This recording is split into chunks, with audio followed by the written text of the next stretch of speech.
Welcome to Go Get Great, the podcast for aspiring entrepreneurs and ambitious small business owners. I'm your host, Brittany, owner of Brittany Miller Socials and mother of 3. Go Get Great is all about helping you make life and business work together. You'll learn about the fumbles that helped get me and my guests to where we are today so you don't have to make them. So come join the journey with Go Get Great. Okay, welcome back to another episode of the Go Get Great podcast.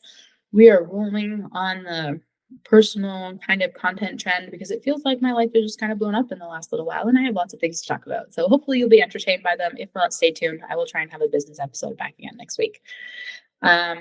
So it's truthfully been a really long time since I have picked up a book. I did a lot of personal development reading in my first couple years in business. It was a habit that I picked up when I started my health and fitness journey. It was something that they did. They had like monthly book clubs and I thought it was great and I really enjoyed it. I had never really done the personal development reading category before. Don't get me wrong. I've been an avid reader my entire life. But it was more so like adventure stories, mystery novels. Mysteries are more my jam. Like if I'm going to pick up a book to read, that's typically what I want to do. Sometimes I'll pick up a rom-com and they're not bad, but it's been, I did a lot of personal development reading in my first couple of years of business and I thought it was great. But then I got to the point where I kind of felt really overwhelmed by it because I was learning all of these best practices of living life and how to be your most optimal and have the most energy and make the most of your time. And then it really just felt like it didn't apply to me, as dumb as that sounds, because I know that it's supposed to. But a lot of the people that are writing these books, some of the people writing these books anyway, they're not writing it from a perspective of having young children and your own business and health and fitness goals and a house that needs renovating and or. So it's a very narrow focus of this is 100% what you should do every morning. Wake up at 5 a.m. every day and, read and work out and eat well and blah, blah, blah. And that's great. And there have been seasons of life where I've done that and I feel absolutely fantastic. Like I'm rocking the world because I am. And that's beautiful. But I am in a season of life now where that is not an option. There's just physically not enough hours in the day for that. If I want to get up at 5 a.m., then I am going to sleep before dinner has been served to my children. And then they're going to be hungry. That doesn't seem ideal. Also where, exercising is not really going to happen because my home gym is presently packed in a storage box at my new house. So I have 0 workout equipment. I could probably stretch, but that's about it. So it's just, there are seasons in life where things like that just physically don't work no matter how best practicey they are. So I'm in one of those seasons and I have been, I feel like in one of those seasons for a little while. And I kind of had to put the books down because I was spending all this time reading about things that I couldn't do. And I just kept getting more and more frustrated that I wasn't living optimally. But I finally got around to ordering a book that a friend of mine wrote, actually a few friends of mine, which was really cool to see. And it's called One Decision Away. And that kind of helped me get back onto the reading horse. And then I literally devoured that book the day I got it. I read it in 2.5 hours. It was a great read. Just nice, light, fun, very relatable, some, a little bit heartwarming stories, some sad stories, but with heartwarming takeaways and tales of triumph, I guess you could say. And I finished it in one sitting and I'll talk about that in a minute. And then the next day or the day after, I went to the library and picked up another book that I've been kind of keeping in the back of my mind that I wanted to read. And I am only a couple chapters in, so I still have some more things to do, but it's called The Let Them Theory by Mel Robins. So we'll talk about that a little bit today as well, but it feels like these were the 2 perfect books for me to be reading in this phase of life, finally, which is kind of what I've been looking for. And it gives me a reason to keep reading again because it feels like things that I can apply to my life right now, which is what I want when I'm reading personal development books, not practical theories that I just laugh at. So we'll start by talking about the first one, which is called One Decision Away. It was written by Amanda Wilson. I always say her last name wrong and I feel so bad. Ciocci. Sorry, Amanda, if you're listening to this. And then there's a bunch of co-authors, most of which I've met in person, which is really cool. They're all members of the Monarch community that I'm also part of. You've probably heard me talk about it on social media. It's absolutely phenomenal. I love being a part of the community. And this is actually the second book that Amanda has written. Her first one Her first one being a solo-led book called Monarch Momentum. It's talking about her signature 8 strategy to launching a business, which is great if you're looking to get started as an entrepreneur. Fabulous read, lots of great information, even as someone who is already in business and as someone who has been through a 4-year business degree. So definitely recommend that one. I'll link it in the show notes. And I'll also link One Decision Away and The Let Them Theory too, just in case you want to read any of these. But her book, One Decision Away, the one that I read the other day, it was the premise of it was that you are always one decision away from a different, better life. And that all you have to do is have the courage to make that one decision. And then things are going to be really different for you, which I thought was a really neat premise. But it was further compounded by the fact that there were, I think 13, but don't quote me on that number, authors total, Amanda being one of them. And then these other co-authors who each wrote a chapter about how one decision fundamentally changed the trajectory of their life.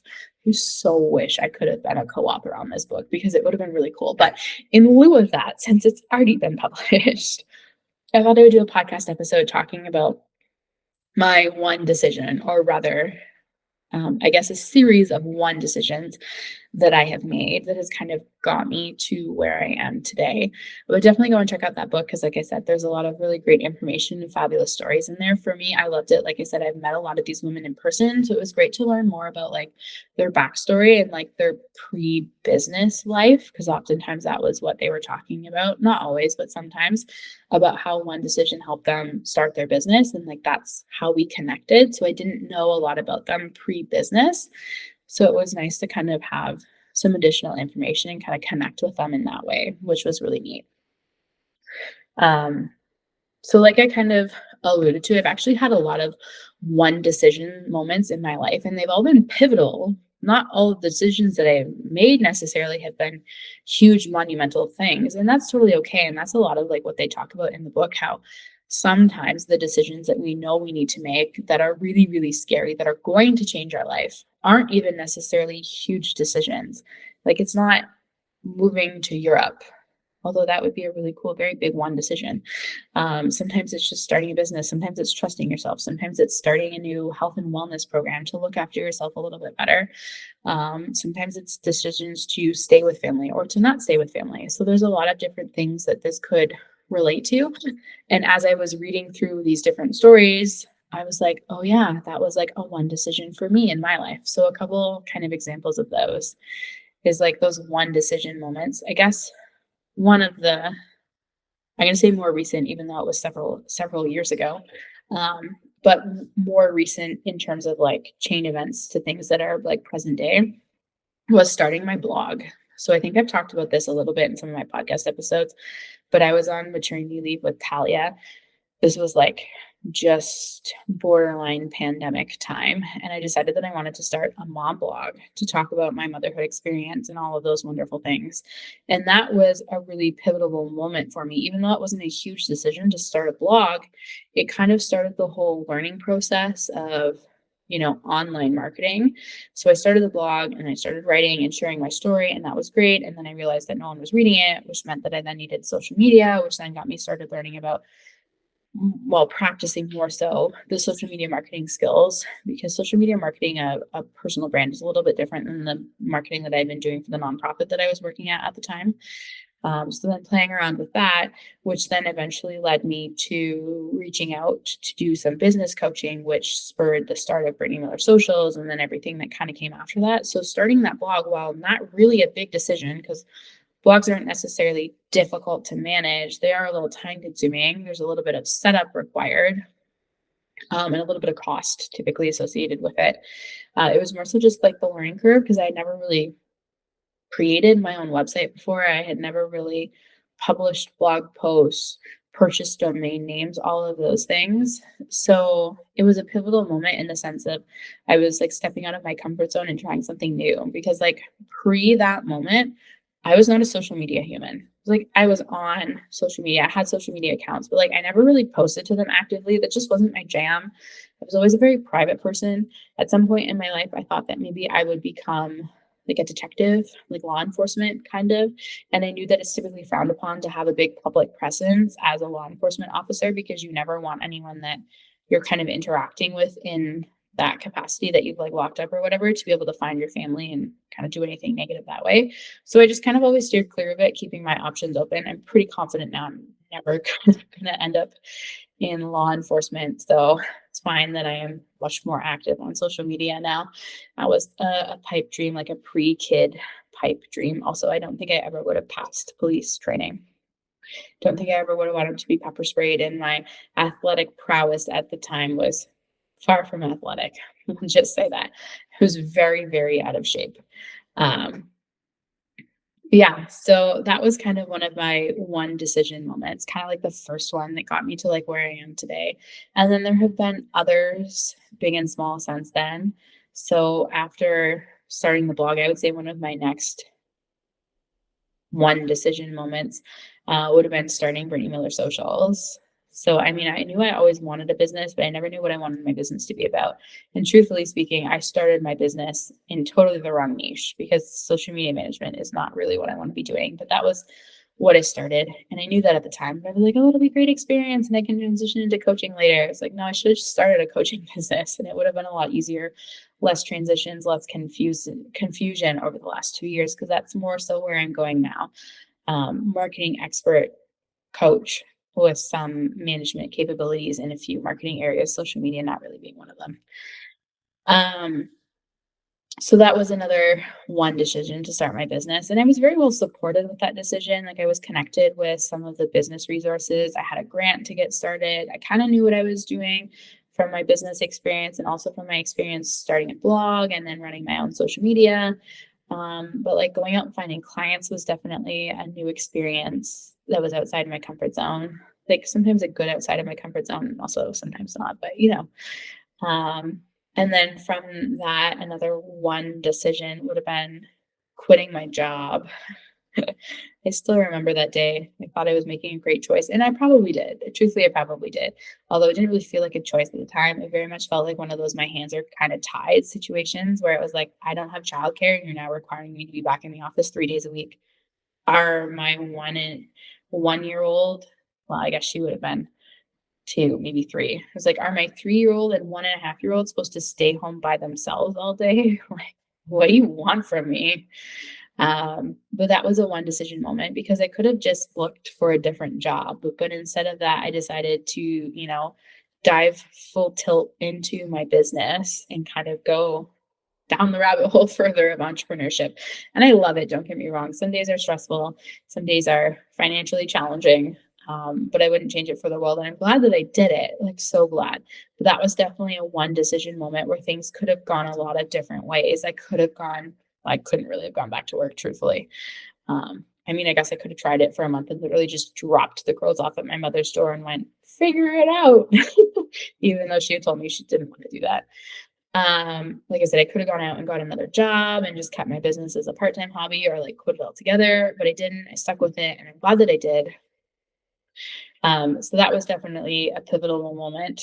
And then, I mean, there have been a lot as I've made different pivots and changes in my business and as we've adjusted things in our family. But one of the more recent big decisions, and I recorded, well, this is kind of twofold. I recorded another episode about this, talking about the real reason we moved, which again, didn't really feel like a decision. I mean, I guess it kind of was. We chose to sell the house. Even though at the time it felt like it was probably the only option to help us in the financial situation we were in. Oh, my bum hurts from recording too much. Oh, the downfalls of being pregnant and having work to do. Oh. Selling our house, I guess, would have been a one decision. And then following that, our more recent one decision, which I'll talk a little bit more about, was deciding to purchase a house in the Chatham-Kent area. So for those of you that know us, Grace and I were both born and raised in St. Thomas. I moved away for a few years to go to school in Waterloo. We lived in London for a little while I was working there. But for the majority of our lives, we've both lived in St. Thomas. Like that is very much where we're from. That is where our family is situated. So to move, quote unquote, so far away from home feels like a really big one decision. And one that we're very comfortable with. Friends and family, not as supportive. which is why it felt like a really big one decision for us to put an offer in on this house. But there's a lot of things that kind of factored into this. And that was kind of what I wanted to talk a little bit about on here for anyone listening that's on the verge of making a one decision. Maybe it's one of the ones that I've already talked about, in which case, hit me up. Happy to chat about any of those. But if it's more of like a personal moving style one decision, I've been hearing a lot more about this. Usually people move closer to family, not further away. So we're doing things a little bit in reverse, but um, this has really been a big decision for us. Grayson and I hummed and hawed about this quite a lot before we actually put an offer in on the house. And like we even intentionally offered, I think, a little bit lower than we would have, going, okay, well, if this isn't supposed to be the house for us, they're going to come back and they're going to say no. Um, and then they didn't. So we're like, okay, well, I guess this is really what's supposed to be happening for us. But it took us a lot to work up the nerve to do it because we had been house hunting mostly in St. Thomas. And I talked about this again in another episode. We had been looking in some external areas too. One of the houses that we actually put an offer in on that I really liked was up in Norfolk. So it was about an hour away from home too, but it was kind of like halfway between home as St. Thomas and where my extended family lived in Denville. So it's like, it'd be kind of nice to be closer to family because from St. Thomas to Denville is typically about 2 hours. So we actually don't get down that way to see my dad's side of the family very much. And my dad's side of the family is massive. Like he's one of 6 siblings. I've got more cousins than I can count, nieces, nephews, second cousins, third cousins, whatever. Our family get-togethers are massive, huge. And it's great when we get to see them, but I feel like we miss out on a lot too because we really only go down like once a year maybe. And yes, okay, arguments could be made that we could go down more, but extracurricular activities when we're younger, and now I've got a family, and I mean, I've always had a family, but we have the kids and we're busy with them, and like we also have Grayson's family and things like that we need to see around holidays, which is usually a great excuse to see family. So like we just don't seem to make it down that way. I'm hoping that that's going to change over the next little while. But I was also in kind of that, well, we only go down there when my dad's there kind of phase. But now I feel like I'm older and a little bit more confident or just naive. I don't know which. And it's like, no, they're my cousins too. And like I should be able to make plans with them independently and go down and visit when, my parents and stuff aren't there. And a lot of my cousins now have children. Well, actually, they had children before me, but now I have children who can then play with their children. So I feel like it kind of makes more sense to go down and visit more, whereas it didn't before because they were all in like a very different lifestyle. Because my brother and I are much younger than a lot of our other cousins. We're like kind of in the middle. They're either like 5+ years older than me, or they're like 7+ years younger than me. So I had a hard time relating to them growing up because we were always in just such different life phases. So like once a year visit was more than enough for me. But like I said, now that I have kids, I feel like it makes more sense to visit more regularly. So I'm hoping that we'll start to do that. So when we found that first house in Norfolk, I was like, okay, cool, this is great. We'll be closer so we can go and visit more. This will be awesome. And then that house didn't fall through. And then we looked at another one in Thamesville that we offered on. I think there's only 3 houses that we actually offered on in the entire year of house hunting that we did. There was another one that we were going to offer on, but didn't because it was a little bit out of our budget at the time, and my brother hadn't agreed to help us. So we couldn't actually offer on it. That one was in St. Thomas.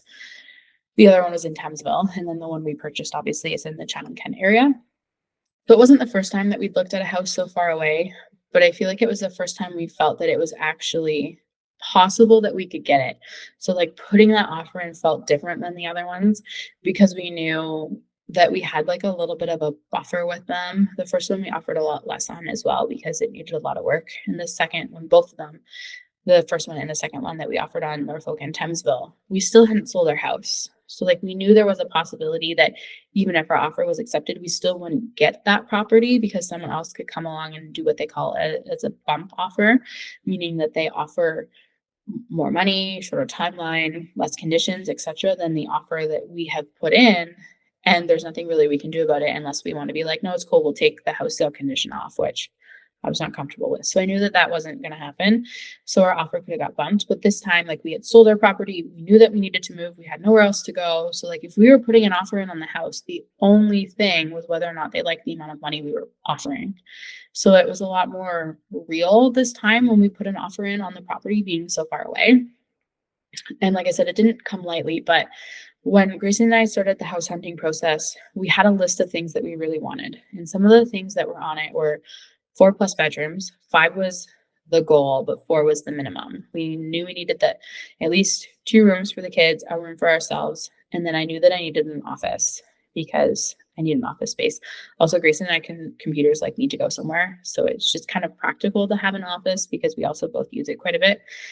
So we're like 4 bedrooms is the minimum. If the house does not have 4 bedrooms, we are not interested in looking at it because it's just not practical for us. But at least 3 of those 4 bedrooms need to be on the same floor.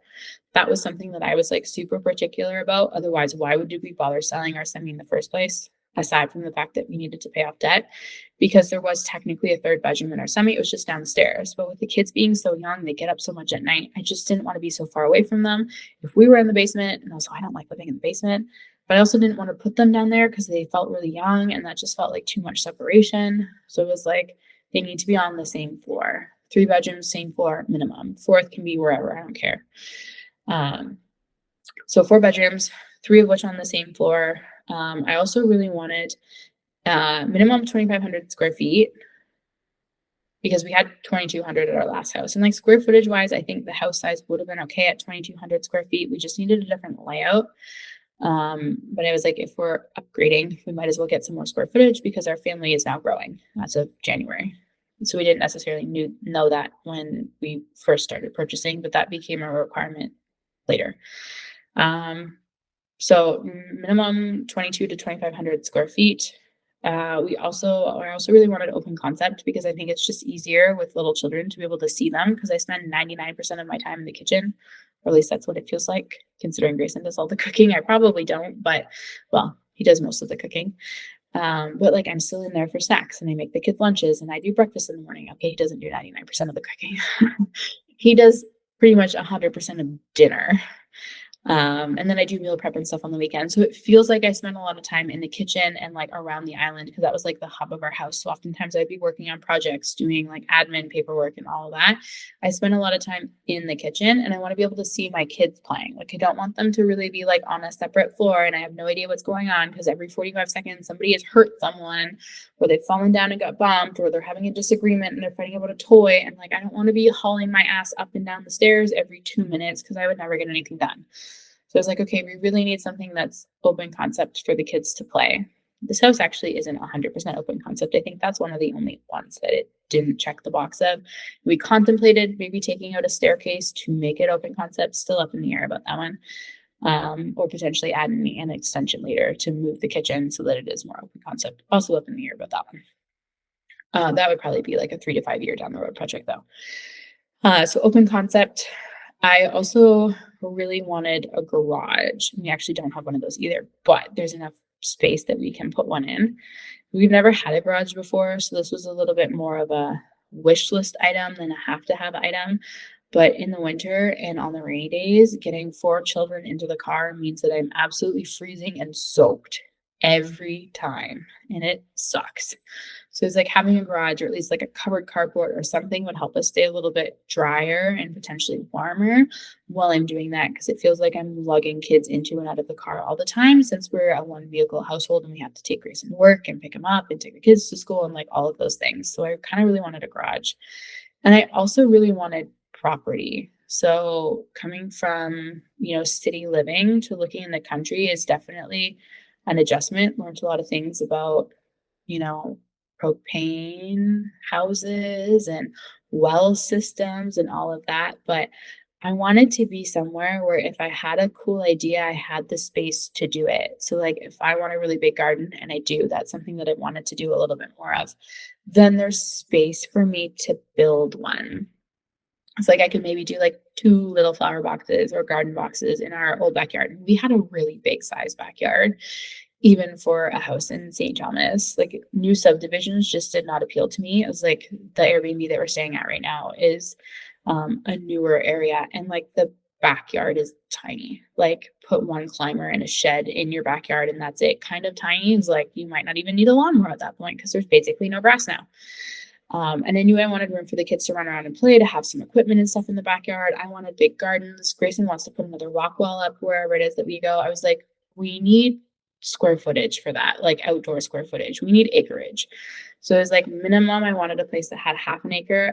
An acre was like the dream. We actually lucked out and ended up with a property that's 2 acres, which is really exciting. So I'm really, really excited about all of the outdoor stuff that we're going to be able to do there. So very happy about that. But having space was one of those things. I was like, maybe we'll build me like a she shed and put like my office in the yard.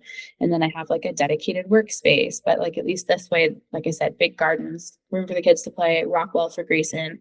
I was like, who knows? Maybe we'll just build the gym that we've been dreaming of building on our property instead of trying to find commercial space with 20-foot ceilings. Maybe we'll just build our own spaces. Like then we need land to like put that building on. And I know it needs resident or commercial zoning and like all that stuff. That's a separate down the road conversation. But I was like, babe, if I have a really cool idea and I wake up in the morning and I want to do it, I want to have the place to do it. So it was like, I want to be out in the country. And I also have been really feeling pulled to the country and to like a slower pace of life. Like living in the city, it's like I drive uptown and I get frustrated with the traffic and the noise. I want to be able to see the stars when I go outside at night. I want it to be like quiet when I'm outdoors, fewer neighbors. Not that we ever had bad neighbors. We had great neighbors and I'm very thankful for that. But I wanted more space to feel more like open and expansive. And I was like, I feel like the country. We went down to my uncle's farm a couple of times last summer for our annual family get together and also for a wedding. And just something about being there was like centering and grounding in my body. And, we're even going through our trailer last summer and then we would come back into the city and like, I could feel it in my body. Like my shoulders and my neck would get tense. And it just felt like the city was bringing me anxiety. It just felt busy and heavy and fast paced. And I just don't want that for myself and my kids anymore. And I was like, this is going to sound absolutely insane, but I want to move to the country because I'm tired of feeling all of this like rushedness. And I mean, moving up to the country may not actually alleviate any of that. But I'm hoping we'll see. But like even being at the house when we've been there, it's just like, I feel like there's so stupid. I feel like there's more space between my ears and my shoulders. Like I'm just more relaxed out there. And maybe that's because being there is kind of like, I'm going to say quote unquote a mini vacation because I haven't actually been working while we're there, but I'm hopeful that that's going to be a reoccurring thing and that it's going to have that like slower pace of life that I'm looking for, more of that like homesteady vibe. I did a couple searches a little while ago for like chicken coops. Maybe we'll go down that route. Grayson thinks I'm crazy and doesn't want to deal with chickens, so maybe not. But I was like, if nothing else, I want really big gardens. I want to be able to grow some of our own food because feeding our families is really expensive. Really expensive because like I really try and make sure that we eat well, and I want to eat like less processed foods because I don't think that they're good for our kids. And okay, you might not agree with me saying that, and that's okay. I totally get it, but like there's so much sugar in the ingredients that I don't understand, and it just feels like my kids get like addicted to all of this crap, and I don't want them eating it. I don't like the taste of it. I have food intolerances. I highly suspect that some of my children do too. It's like we make so much of our own stuff anyway. I just want to be able to make more of it. So like I want a really big kitchen. I'm kind of like toying with the idea of maybe trying canning this year, maybe if I get my gardens in time, if not next year.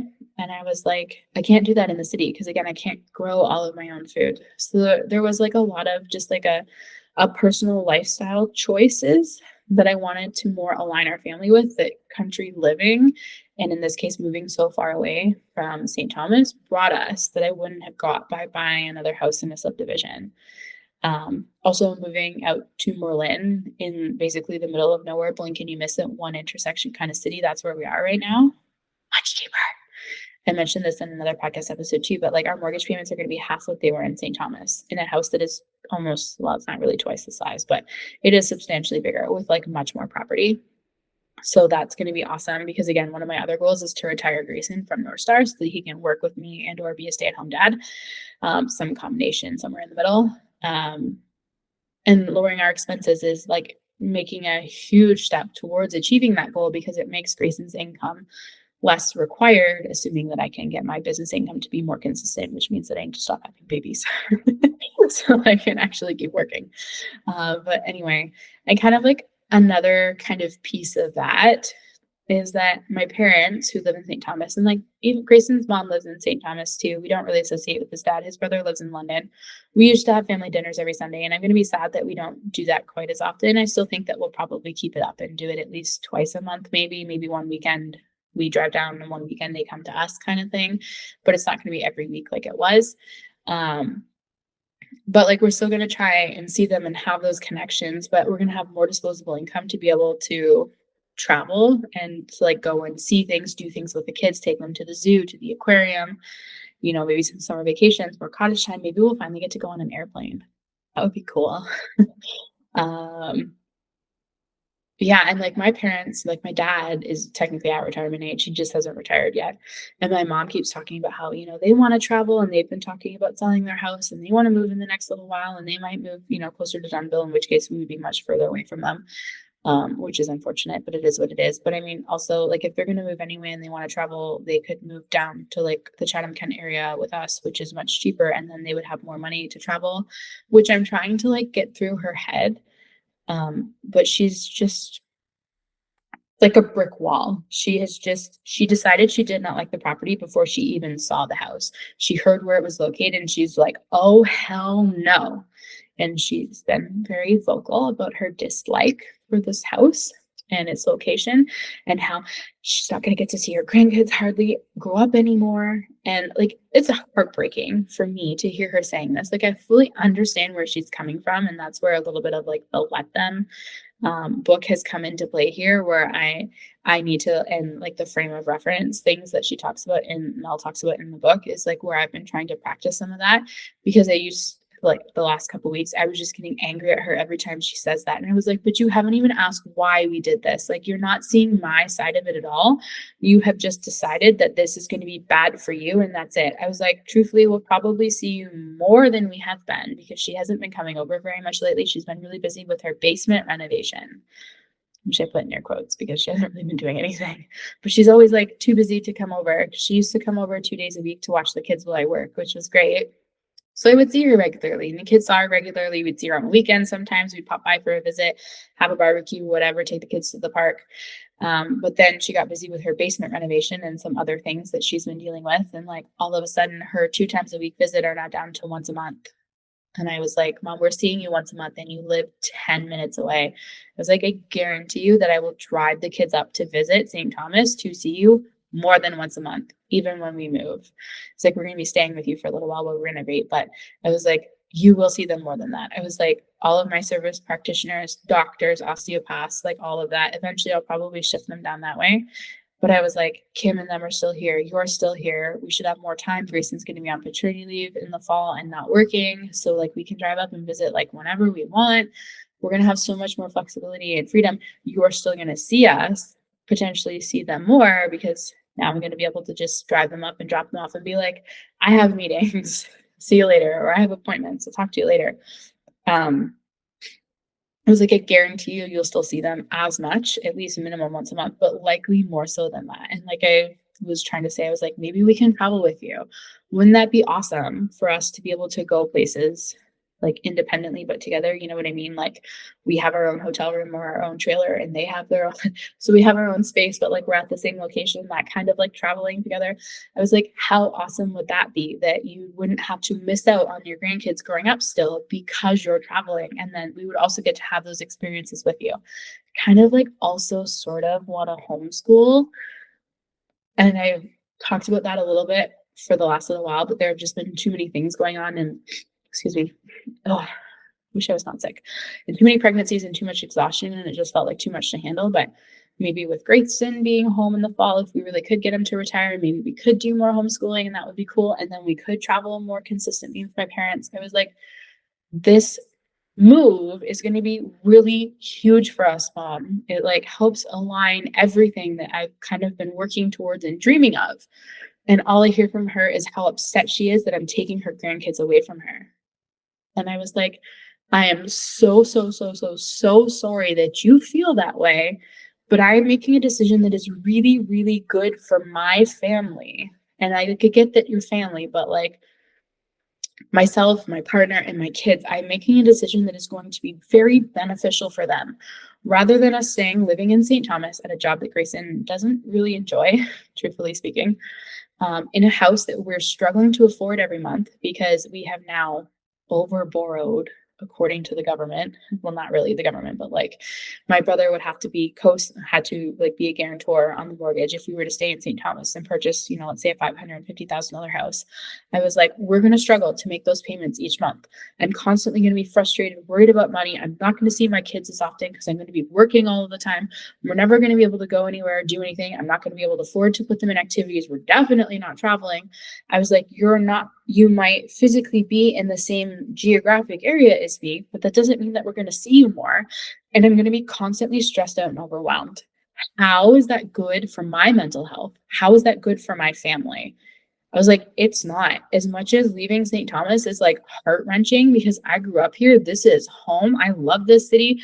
I was so excited to be a part of the city's business side of things, like with my own business and with the networking events. And, Grayson and I wanted to open an indoor climbing gym in St. Thomas. We had all of these big dreams about staying in St. Thomas. It's just not practical for us from a financial perspective or from a mental health perspective. And I think that it's really important that we make decisions holistically, not just we need to be close to family. I was like, Grayson can find another job, even if he can't quit North Star, because she's like, the drive's going to be ridiculous. You're never going to see each other. It's going to be so expensive, blah, blah, blah.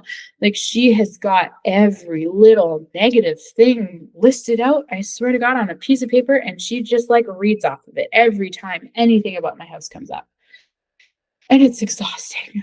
It's frustrating and it's exhausting because she's not open to listening to all of the things that I'm really excited for in this house and why we made this very difficult decision to move so far away from home. So, as difficult as it is, I know that it's the right thing to do. And this has been my most recent one decision because it has not been easy and it is very, very far outside my comfort zone. As much as I'm excited about it, I still get a little worried and nervous sometimes about how it's going to be living in a big city. Like there is no skip the dishes. Not that we ever really use that much, although we have been eating a lot of takeout lately. There's like no fast food around, which I think is actually going to be a good thing because, or no, it means that we truly will be making more food at home because there's not really a lot of restaurant options in the city. Or like I can't just run out last minute to the grocery store to pick something up because I decided I wanted to change my meal plan idea last minute because I had a craving. Because the grocery store is a 30-minute drive to, all of those things. Um, but yeah, we're really excited. And I really hope that eventually my parents will come around to it. Right now, all they're seeing is the negatives, mainly about the location, but also about like how much work the house needs and like how much time it's going to take and how they think it's bad for Grayson's health to be doing all this and all of our health because there's going to be asbestos in the walls and you should really have it tested. And I mean, she's right. We probably should have it tested. And I have mentioned that to Grayson, but that hasn't seemed to have happened yet. But he gets like decked out in a hazmat suit basically every time he goes. So, I mean, like we are doing things to protect our health and the kids and I aren't really at the house or in the house very much. So I'm not super concerned about that. But it's just like all of the negatives that she sees and she refuses to see the positives. And I basically just needed an entire episode to vent about that. So thank you to everyone who's listened to this episode about our house and our house choices. But reading that book just really resonated with me. And it's definitely a great read. You should check it out because of how bold the women were and how much confidence it took for them to make those one decisions. And I really feel like that's something that it's Monday and they're cutting grass. Definitely feel like that's something that we've been emulating in some of the decisions that we've been making recently. And I mean, our renovation definitely has not gone as well as we had hoped it would. There's already been some hiccups. So, I mean, I see my mom's side of it from that perspective, but I think there's way more potential than there are downsides to this. And I mean, at this point, what's done is done. It's like we're kind of sunk at this point. Like we've got to stick it out. We've got to at least finish the renovations in the house. Worst case scenario, we turn around and try and sell it if we really don't like it. But I really think that this is going to be one of the best decisions that we've made. And we're going to look back on this very fondly as a family. So cross your fingers for me. Yeah, I'll just wrap it up on that note, I guess. And we'll see you in another episode of the Go Get Great podcast. Thank you so much for tuning in to Go Get Great. I hope you found some useful tips and tricks that can help you make life and business work together. If what I said resonates with you, please share it on social media and don't forget to tag at Brittany Miller Socials so that I can celebrate you for taking those first steps towards achieving greatness. Remember, success doesn't happen overnight. It takes dedication, hard work, and a lot of spirit. So don't be afraid to dream big and go after what you want. Keep striving for greatness. You get closer with every step forward, no matter how small they may seem. Until next time, go get great.